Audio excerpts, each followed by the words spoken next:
Thinking about moving to Charlotte? Well, today we're taking you on a golf cart tour through the heart of the city. We're cruising through Charlotte's 4 wards, diving into the city's rich history, including why we're called the Hornet's Nest. And trust me, you'll want to stick around until the end for a wild piece of Charlotte history that you won't believe.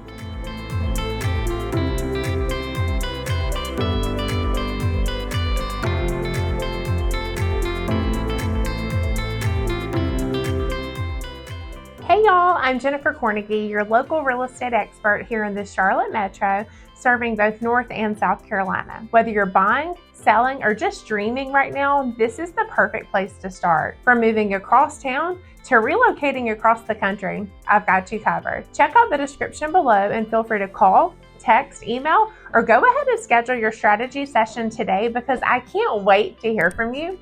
And if you like what you see, don't forget to hit that subscribe button below. Okay, let's dive into something super fun today. Charlotte's Uptown. Did you know it's actually divided into 4 distinct wards, and each one has its own unique vibe? You may not even realize when you're moving between them, but here's a cool tip. Look up at the street signs because they're color-coded to help you out. Red is the first ward, green is the second ward, purple is the 3rd ward, and blue is the 4th ward. Cool, right?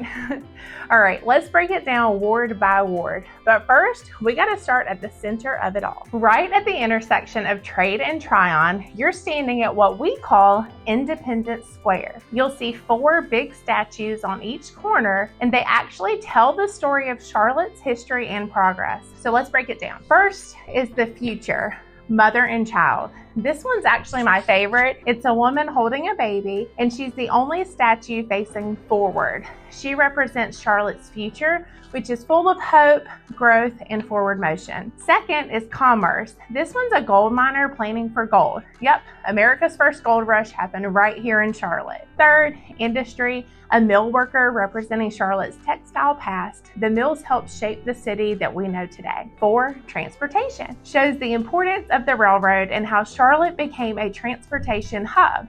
And here's a little hidden meaning.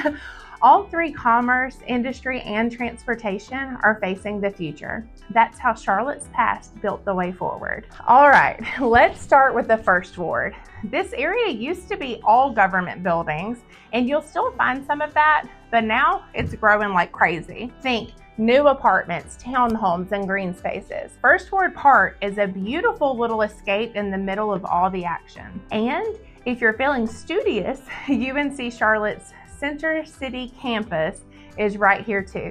Say that 10 times fast. It's a little bit of a tongue twister. Next up is the 2nd ward, Charlotte's Business District. This is where you'll find Bank of America headquarters, the Charlotte Convention Center, and a whole bunch of high-rise office buildings. But here's something most folks don't know. Back in the day, 2nd ward was called Brooklyn, and it was the heart of Charlotte's Black community, full of culture, education, and life. Sadly, much of it was lost to urban renewal. And y'all ready for a wild story? During the early 1900s, Good Samaritan Hospital, a historically Black hospital right here in the 2nd ward, was where nursing students were told to find their own cadavers for study. Yep.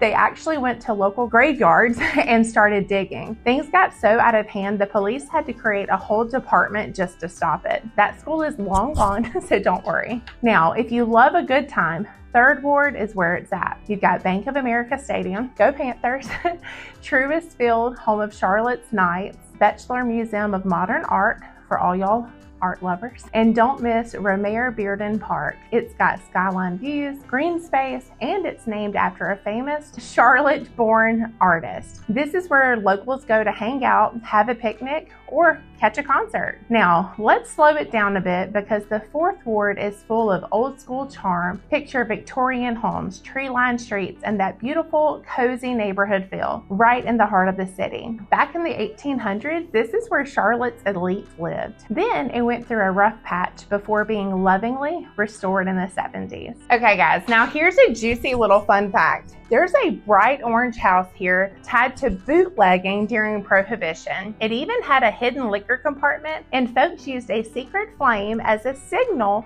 that the alcohol was ready for pickup. The current owners still keep that flame burning today as a nod to its history. Homes in this area that we saw are typically priced between $800,000 and $1.5 million, just to give you an idea of that price point in the heart of Charlotte. Now, ever wondered why Charlotte's the hornet's nest? It actually goes back to the American Revolution. British General Cornwallis came into Charlotte thinking he'd have an easy time, but no.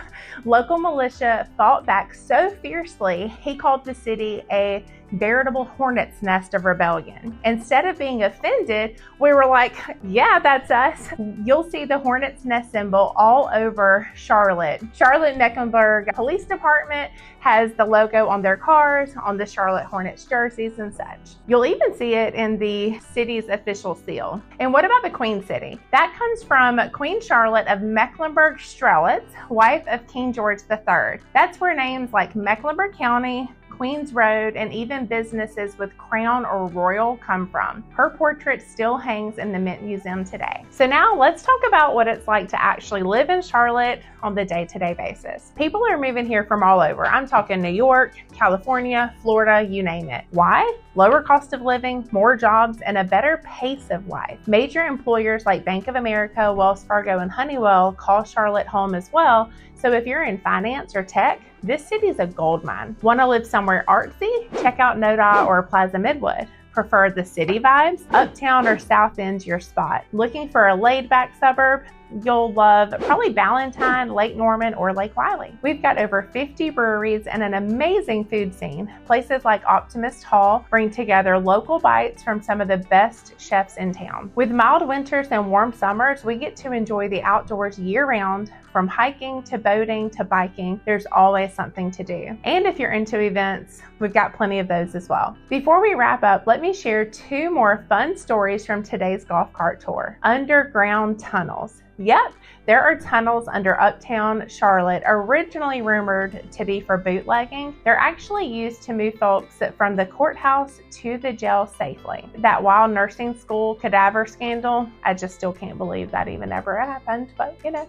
So whether you love history, sports, city life, or small town charm, Charlotte's got it all. So if you're thinking of making Charlotte home, I'd love to help you find just the right spot. Be sure to like, subscribe, and drop a comment below if you enjoyed this tour. Thanks for hanging out with me today, and I'll see y'all in the next one.